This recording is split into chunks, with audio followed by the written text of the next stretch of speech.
Welcome to the Relocated South African, as always, your host Jan Hugo from Lagos in Portugal. So most relocation stories follow a familiar path. Someone grows up in South Africa, leaves for another country and builds a new life there. But today's guest represents a different kind of global South African story. Marco Bouwer didn't just move countries, he built a bridge between them.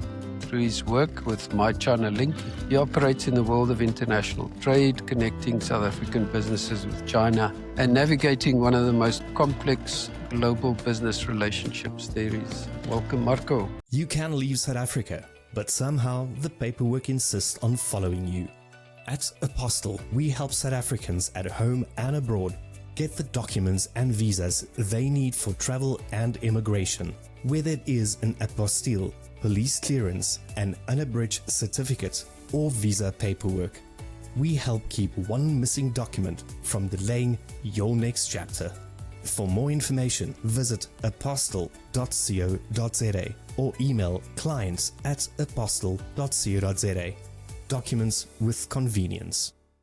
Welcome. Thanks for having me. It's awesome to have you. I look forward to your story. So I always ask my guests to give us a bit of background. Where did you grow up, go to school, study, and how did you get to move to China? That's a very loaded question. I was born in Port Elizabeth, where my mom and dad's families are all from. And then I spent some time in the north in Pretoria, but I was mostly raised in the Western Cape, in Cape Town, a place called Durbanville.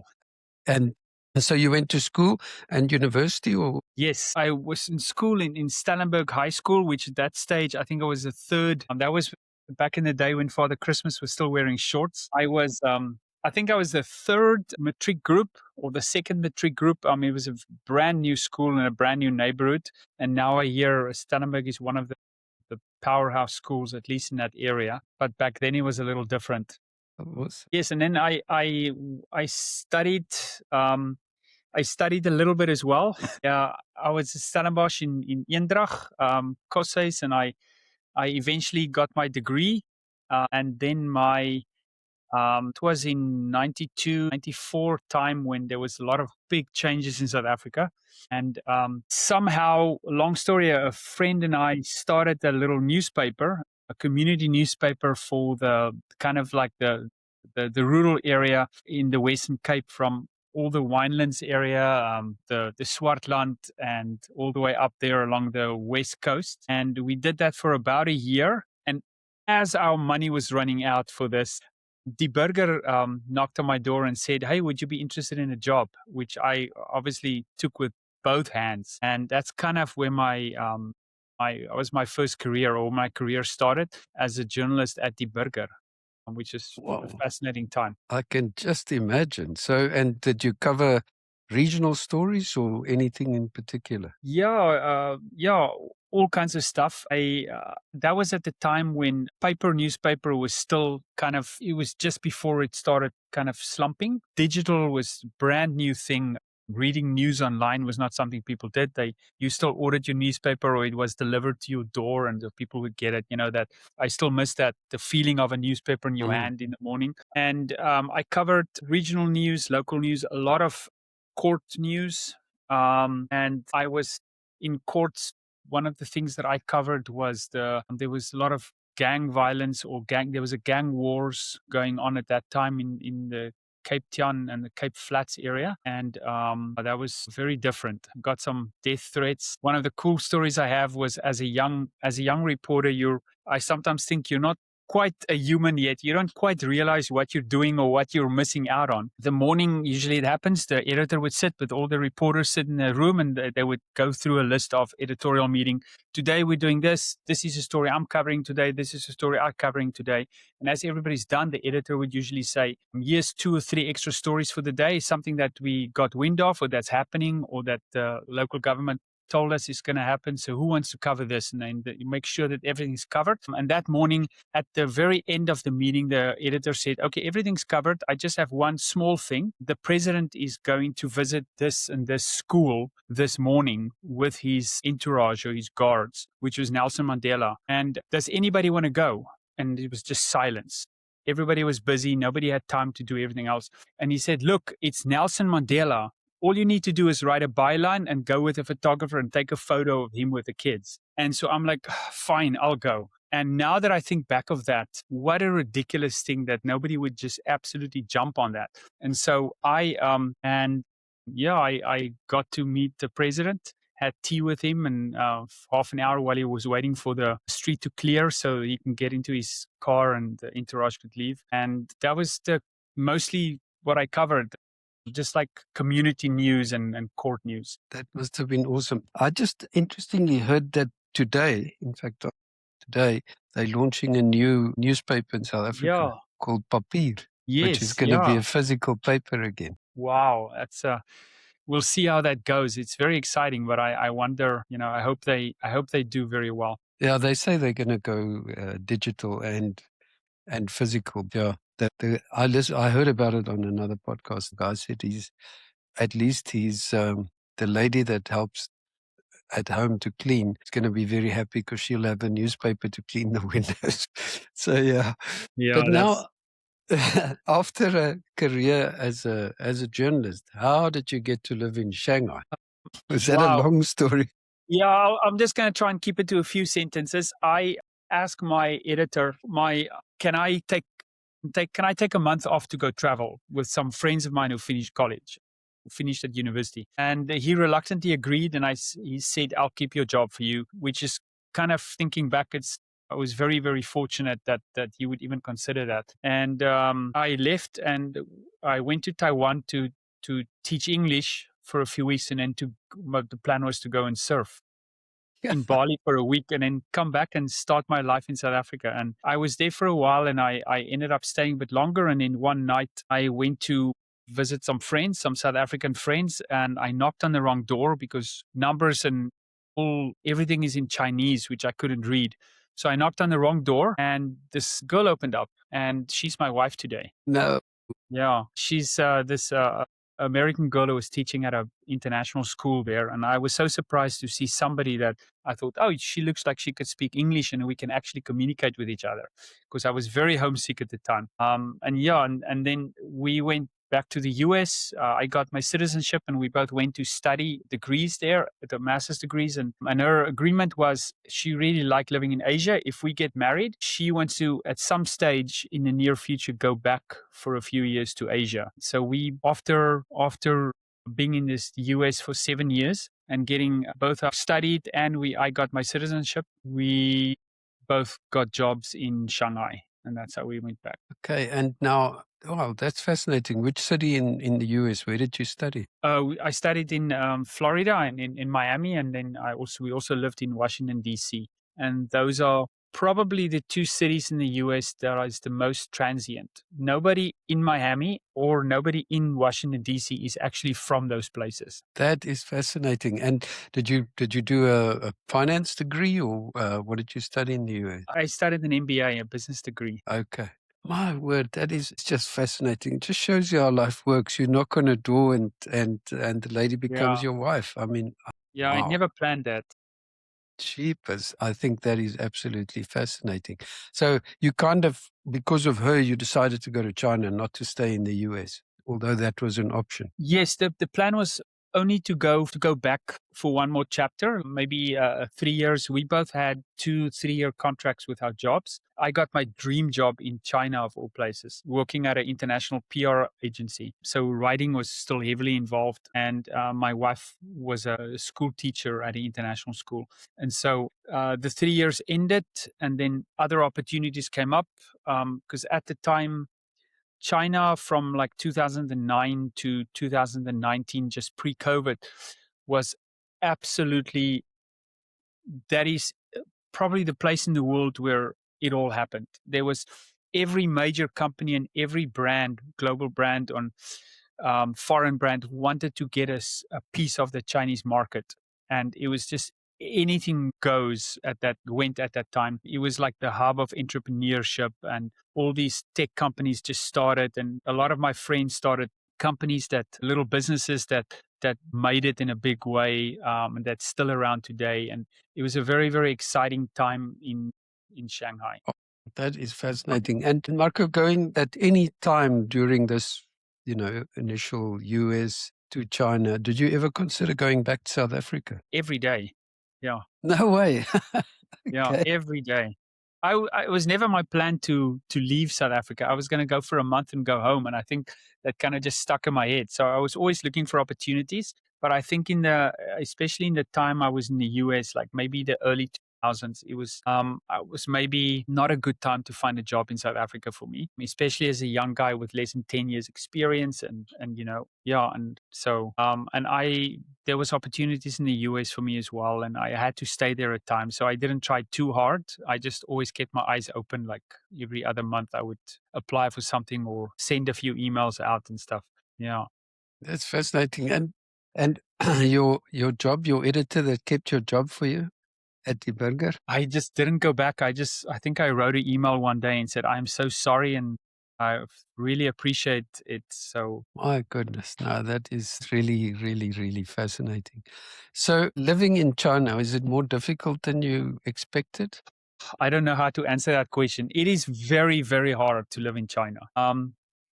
And going in 2012, it's very hard to explain this to anybody. I always try to explain it to my family and to my friends. China is like one big anomaly. Like, so it's very hard to live there, especially when I went in 2012. There was nothing was in English. People didn't speak English. It was very different back then. It was very hard to do stuff, but at the same time, it was an incredible, incredible place to live. It was a first world city with some of the best public transportation in the world, a lot of opportunities for business. And, things, we call it China speed. Things happen so fast. I'll give you just one example. Like every time we leave China, like every 3 or 4 months, because it's just easier to come back and love the place if you leave it. And we're in Asia, so everything is an hour or 3 hours flight away. So it's not far. And it sounds like I'm a world traveler. It's just because it's easy to travel. It's like living in Europe. Going from Holland to Belgium is not that big a deal, right? But it sounds like so yes. So basically every time we go back, there's something new. They build skyscrapers in 3 to 6 months here. Big skyscrapers. Whole restaurant chains are gone when you come back and new ones have popped up, or new coffee shops in place of your favorite hair salon, or things like that. It is constantly moving and changing. They use WeChat here, which is like an ecosystem in itself. Not quite Facebook, not quite Instagram, not quite WhatsApp. It's like all of that included, and you do everything with WeChat. It's in the last 7 years, it has become a completely cashless society. So I use WeChat to communicate with people because it's got instant translation. I pay all my bills. I order my food. I get in a taxi and pay for a taxi. I go on the metro with it. I text my friends. I do business on it. I do video calls. Everything that you can possibly think of, you can do on this one app. And the whole country runs on WeChat, basically. And then on the other side, we would go back. I nearly said back home. I would go back to the US, and I had to go and do some banking in Washington, D.C. a few years ago. And it was 7 years since I was there last. And I arrived there and I went back, and this is a big first world city. I went back and I parked in the same parking lot where I always parked, at the same issue with the same parking meter, went to the bank, and the same lady, the same clerk helped me. When I was there before 7 years ago, and the bakery was still next door. They still had the same bread that I really liked. So I bought some, and I walked down the block back to my car, and everything was exactly the same. And that's normal. There's nothing in China. It doesn't work like that. Yeah. 6 months is a very, very long time here.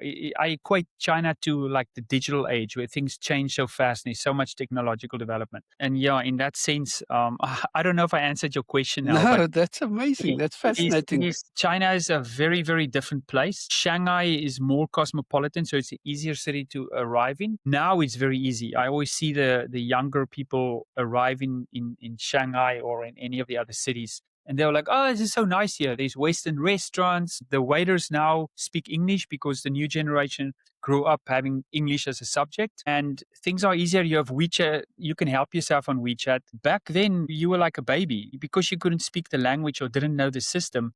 They put you in an apartment and you didn't know how to install internet or ask a plumber to come fix your toilet or anything. You were literally like a little baby. You couldn't do anything for yourself. And now it's a push of a button. So it was hard, but it's easy. And And yeah. no, that's it. And this WeChat, is it government controlled or is it a private enterprise? Well, since I'm online, I just want to say that China is doing a great job. So yes, everything is monitored and everything is I wouldn't say controlled, but there are strict regulations in place. And it's something that's quite different from the West, where in the West we are used to privacy laws. You know, we grew up maybe more in the US. It's an individualistic society. In South Africa, we still like people are very important. It's a more of a collective society, maybe. But in China, there's no privacy. So in terms of freedom, there are cameras. There's about 10 cameras on every street corner. Nobody, there's no, and so with that no privacy comes a lot of benefits. It's very hard for the typical Westerner to accept that. So, Marco, just talk to me quickly. What's life like where you are? I mean, we always think about South Africans. We braai and we kuier and we do all this stuff. What's your day-to-day life like in Shanghai? I mean, it's big city life. We have in the center of Shanghai is based on the history of Shanghai is after the Opium Wars, the different Western governments each got a concession, and so it was built or laid out and ruled by their own laws. So, like the Americans, the British, the French, the Russians, the Germans, the Japanese, they all had and this area, which is a 10 by 5 mile area in the middle of the city, it was called the French Concession. And it's laid out in the French style with a beautiful big wide streets, tree lined. The trees cover the sky and beautiful buildings, and that's the center of the city. And then on the one side you have Luja Swai, and the other side of the river, which is the financial skyline you always see. And so it's a very, very, very pretty city with a incredible amount of history and incredibly convenient. We've got the largest metro system in the world. There are a metro stop every half a kilometer, I think, in a city of 26, 27 million people. So being in the concession, you never feel like it's a city that's that crowded. It never feels crowded. There's just always somebody around. And you can get food from any part of the world you want to. There's even a South African restaurant here, and I'm having a dinner with South Africans on Sunday. So, I mean, it's good, but you kind of do miss the outdoors and the green, and you miss your own people. I still miss South Africa every day, and it's been 20 years. I hear you. So when you say you miss the green, so there's not a lot of open area and parks and things where you can. Yeah, there's lots of parks, but it's parks. It's clinical and clean, and it's a very, very pretty parks and beautiful. But getting out of the city takes a while. So we do as many trips every second month. We travel somewhere in the country. China is absolutely beautiful country. If you go to the different provinces and you go further west, and because the transportation here is so incredibly well organized, the people movement is so good. I get on a metro stop half a kilometer from my house and go to the nearest airport and get on an airplane, and for a very cheap price I go to another province, and we would travel around for a week there and see 5,000-year-old city relics and stuff. So and then you're outside in nature a lot of times, so that is kind of cool. Yeah, that is absolutely. But it's not South Africa. No, of course. I mean, the other question obviously is language. How do you guys cope with the Chinese language? So I've always worked in an English environment, and I did study quite extensively my first 5 years here, to a point where I told my team when I was in the agency at some stage, please don't speak English around me in the meetings, just speak Chinese. And I quickly realized what a dumb idea that was. The only thing I could really contribute was my textbook Chinese, which was the book in the library is read in a business meetings. So yeah, and if you don't speak it or use it every day, it's such a difficult language. The foreigners that are here that are fluent in Chinese is because they studied it before they came, so they had a base, or they came to China and they studied full time for a year, or they did both and they married to a Chinese lady. So if you come here and study twice a week for an hour, you are not going to learn the language. Okay, and so yes, so I get around. It's very easy. Everybody speaks English, and if they don't, I know enough Chinese where I can help myself in basically any situation. And my wife is Chinese is good, so we get around and stuff. Okay, and reading prices and, ordering food and that kind of thing? Are the menus in English or as So well? they don't use menus. It's all of you. Every restaurant you go into, you scan a QR code and then the menu is there, and the menu you can translate on WeChat, and then you just click on what you want and you pay. There's no people involved anymore. It's kind of strange. My word, that just sounds absolutely fascinating. You guys don't have kids yet, have you? No, we don't have Okay. kids, but there's plenty of international schools here if we Okay. have. The healthcare, things that we always think about, healthcare discovery and, type of insurance and all the things that we take for granted that we learn in South Africa. What's that like? Pretty bad when we got here in 2012, but it's gotten much better.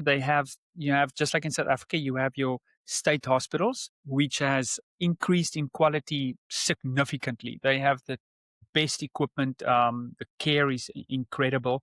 And then you have your private hospitals. So most foreigners, especially if you come with a company or for a company, you will have a medical package or benefit, and you will, as a foreigner, likely go to a private hospital, which is mostly foreign trained doctors, foreigners or Chinese foreign trained. So English language is never a problem, and the care is very, very good. I would say in the customer service, the country is still growing in that area.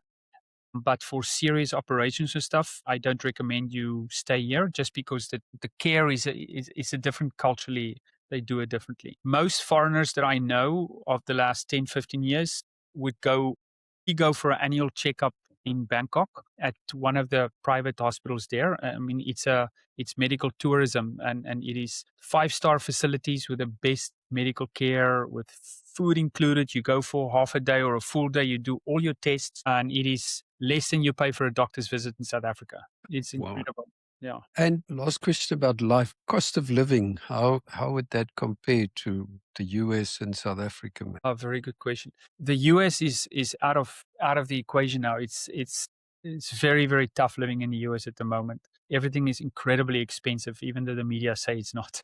And it's going to get much worse before it gets better. But Shanghai is ranked as the 6th most expensive city in the world. But if you live here, you can choose to go eat at a foreign restaurant or a Chinese restaurant. You can choose to go to a 5-star Michelin restaurant or to go eat at a little mama and pop store on the corner next to you. The Chinese food is, just like South Africans, food is key to the culture.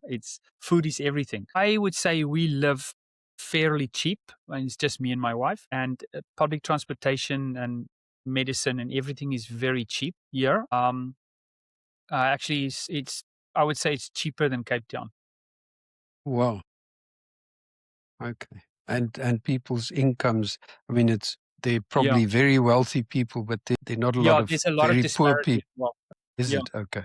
You can, I think I can't remember exactly, but the base salary per hour is very low. And when I hire team members, the accepted entry level salary for a fresh graduate is not high. And then there's, it can go up. The sky's the limit. I think in Shanghai, is a city with the second most millionaires in the world at the moment. It could be the third, but yes. And foreign packages pre-COVID used to be incredible. If you get a corporate package to come to Shanghai, you take it. It sets you up for life. And that's not the case anymore, because China's speed, the Chinese are very smart in the way they learn. And then now the young guys that those corporate leaders hired they learn very quickly. So why hire a foreigner that doesn't speak Chinese or understand the culture when you can hire a local and pay them half the salary? Yeah, I'm with you. Okay, so let's get to, you worked for a PR agency, you said, for 5 years. How did you get to start your business? I quit my job about 2 years ago, and it's fairly easy to set up a company in Shanghai or in China. It's called a WUFI, wholly owned foreign entity. That was fairly easy. What I do is called MyChinaLink, and we facilitate business and trade and travel between China and Africa or Southern Africa. Okay, and does that mean you travel a lot to South Africa? Do you often go there? I probably will in future, but at the moment I can do everything from here. I work with a network of partners, both my team in China and then with South African partners or entities back home. Okay. And you're part of the Lacquer network, obviously. Yeah. So has that been beneficial to your business? Yeah, it's I like the energy and the whole vibe of the organization. It's like a really a can-do attitude, right? Uh, And I like the whole like how can I help you attitude. that's my experience as well. They it's just, there's a lot of negative stuff in South Africa, but I find these guys are just really, really positive, and Yeah. I think that's the only way to do it. So, what would you say would be the biggest misunderstanding of South Africans about doing business in China? With this I can speak about for 3 hours. No, the big misunderstanding, I'm just going to be very blunt, is I speak to guys who tell me that and I've been here for more than 10 years now, and I think I know nothing about the culture. I am very culturally savvy, and I speak a little bit of the language. I know how to perform, but you have guys who come here who come to China and they say, "You can't tell me anything about China. I come here once a year for a workshop or a conference or a industry expo." And I think it's a matter of you don't know what you don't know. And yeah, I think the misconception is that I think from both sides, both from the Chinese and from the South Africans, and I know there are very good reasons for that, is that there's, I would say there's mistrust. They're like, we don't know if we can trust them. And there's a lot of examples of things like that happening.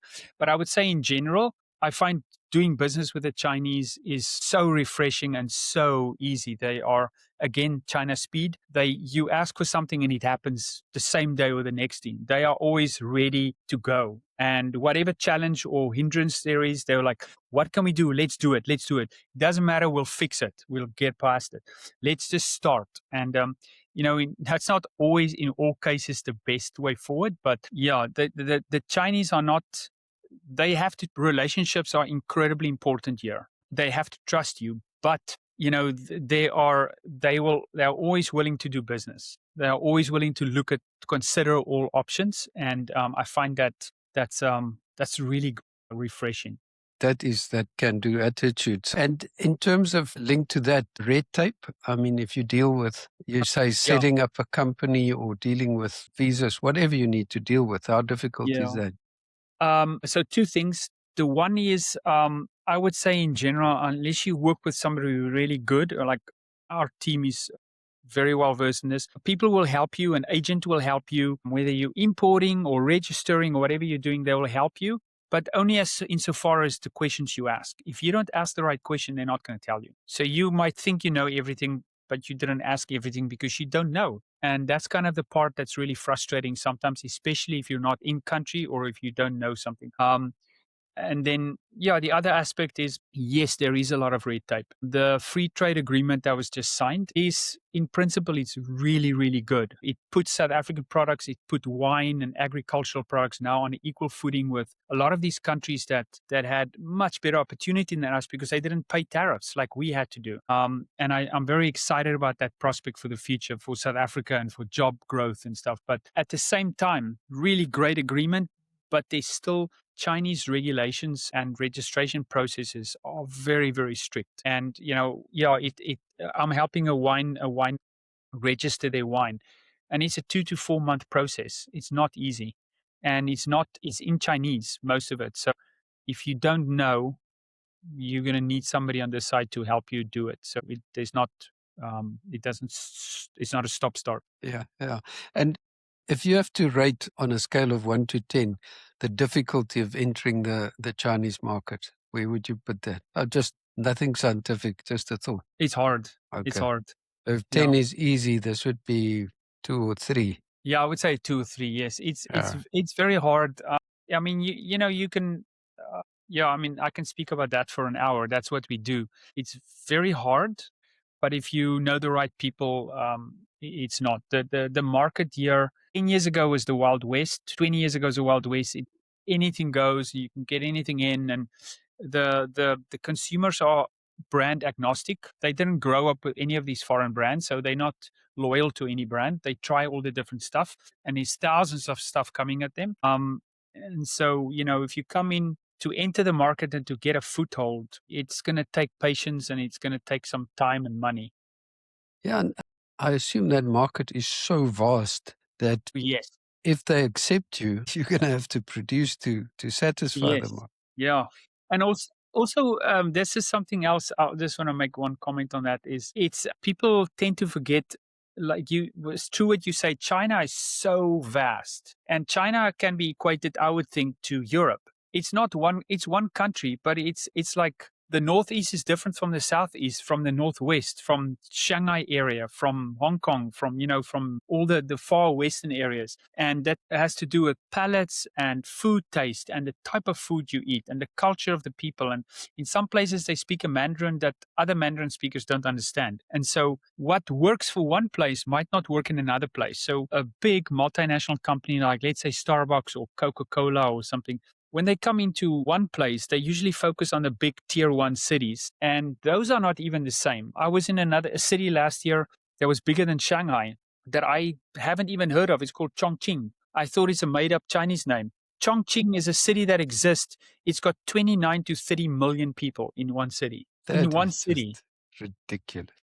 Yeah, it's and the consumer preferences there for everyday consumer products is completely different from what it is in the eastern side of this country. So it's very, very hard for a brand to go into say, I'm going to go into China, because what is China?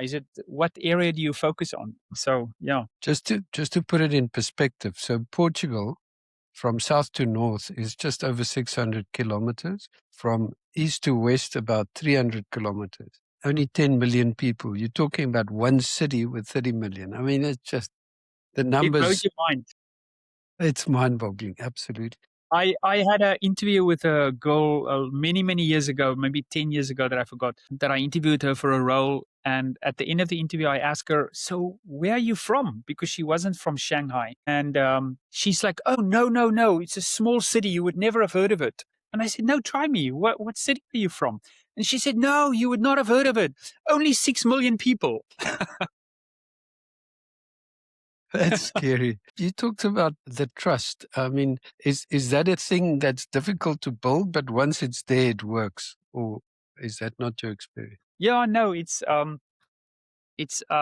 trust is, no, it's definitely, it's trust.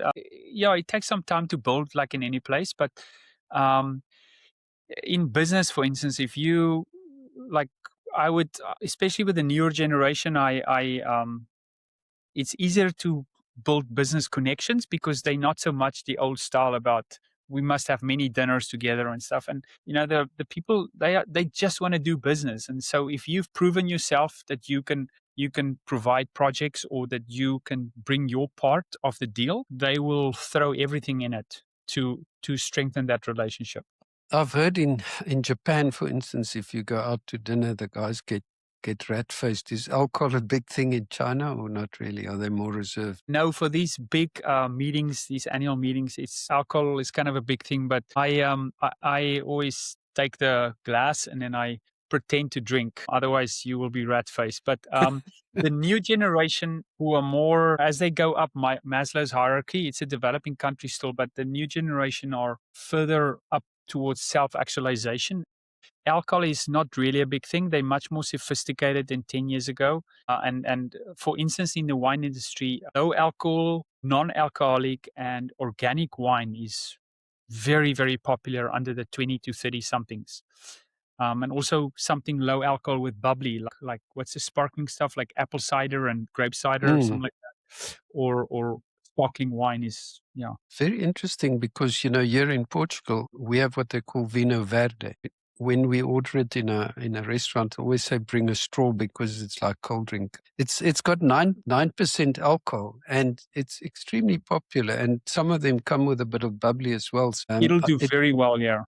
Yeah, I can imagine. Another just a business question. Managing logistics, is that part of your business and supply chains and making sure that things get there? How difficult is that between China and South Africa? I mean, there's parts that are very tricky, but We do freight forwarding and shipping and logistics and, exporting. And we can also help, especially with a lot of agricultural products that's coming in from South Africa, because it's bigger volume. So there's bigger risk involved if fruit can get bruised or anything like that. So we can be the person on the ground that helps with that.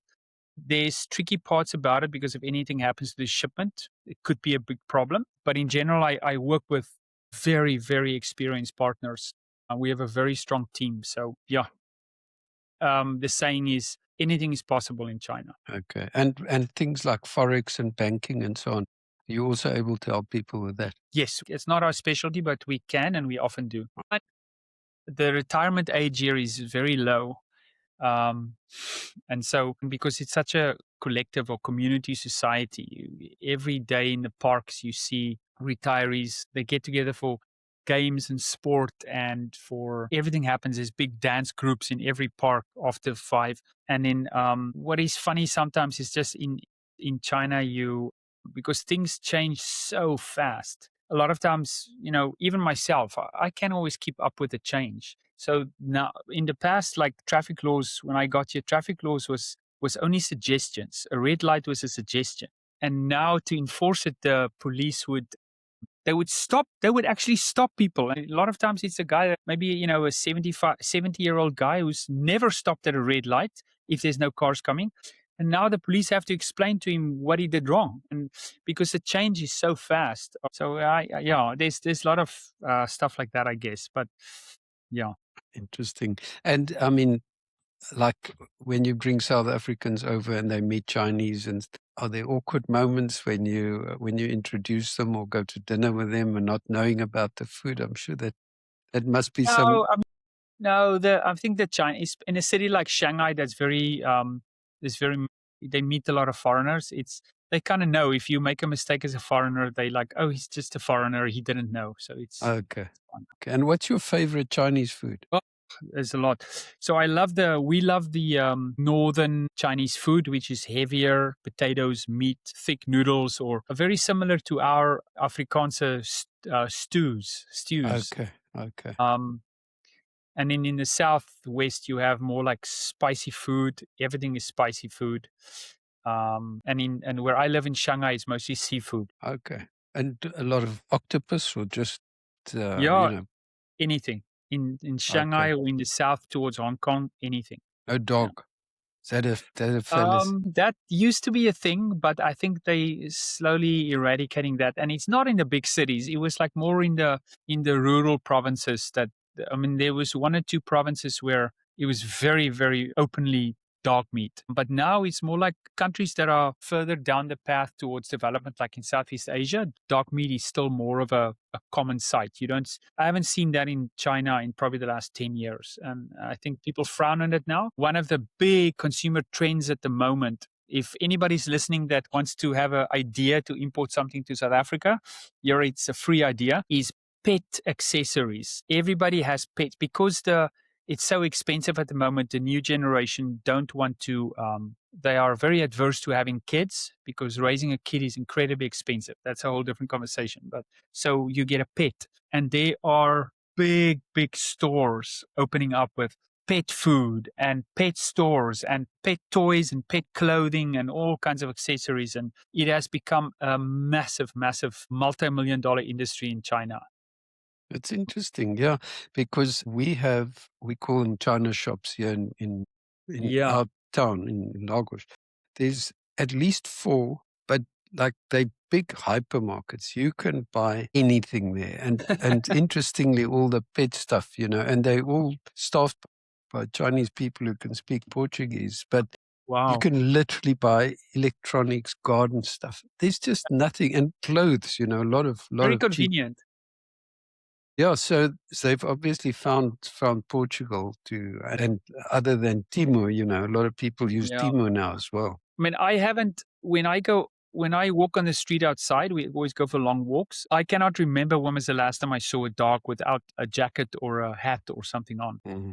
Now you start seeing that as well. But my wife I could never send her to China because they will welcome her with open arms. I think she's got a platinum card on Temu. It's amazing what you find out you need when you start looking. So There's yeah, a there's a saying among the sourcing agents in China. You know, the guys finding products and stuff here, which is something we do. Like anything you need, they say that in six days, God made the heaven and the earth, and on the seventh day, China made everything else. that's probably sounds like it's about true when you look at everything. It is amazing. No, it's very getting towards the end. Tell me now, what do you really? I know you said you miss South Africa, but what do you miss most about South Africa? And just the people and the land, the country, a braai. That I guess that's a cliche. Everybody says that, but it's not so much about the braai itself because we can have a braai here. It's about the what's the community, the Samesyn. You know, Yeah. it's the getting together and kuier. Mm. And kuier is a concept that I don't think any other country has. Maybe, and this is going to sound very strange, and I'm not biased. Maybe the Chinese have the same thing, and some of the Asian countries, because it's a collective society. It shows it's that whole Ubuntu thing that people are people because of people around you. People are important, right? And you won't find that in a country like the US or a lot of the European countries. Is not. I don't know about Spain and Portugal, but maybe people are friendlier there because it's warmer climate. Yeah, but I think especially Portugal. I can talk to Portugal, but it's very family orientated. You know, you Yes. on a Sunday you go to a restaurant and the whole family will be there. The kids won't be sitting on their phones. They'll be chatting to their family and Opa and Oma and everybody's there.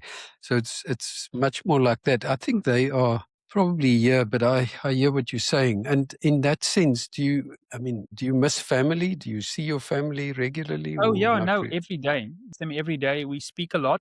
I go for months, and the only Afrikaans I speak, because I'm Afrikaans originally, is with my family, my mom and my dad, and I have a brother and sister in all in the Cape Town. Yeah. Have they been over to see you guys? No, nobody's been here. I usually go back. I try and go back once or twice a year. Setting up this business, it's a little harder because I have to really focus on stuff here, but I'll go back again soon. Okay, and just on the friend story, I mean, it must be quite difficult to integrate with the Chinese to make friends. Yeah, it is quite hard. Yes, it's also a different social interaction is kind of different here. It's also a long topic, but in general, yeah, you are kind of make friends with in your business relationships. That's the relationships you build. And yeah, And so with your wife's work with teaching, do you meet other teachers and other people in that sphere of life? yeah, we tried being part of big campuses for foreign enclaves. We tried to have our friends outside of those campus areas. It was just a healthier situation, so you don't see people 7 days a week. Mm, mm.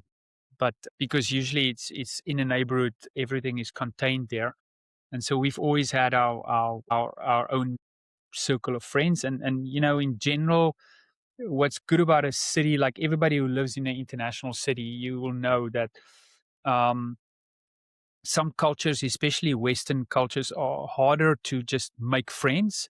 But in a city like here, you're all in the same boat, and so it's much easier to connect and make friends with people because you're all experiencing the same thing, and you encourage each other and kind of go through the same stuff and support. Excellent.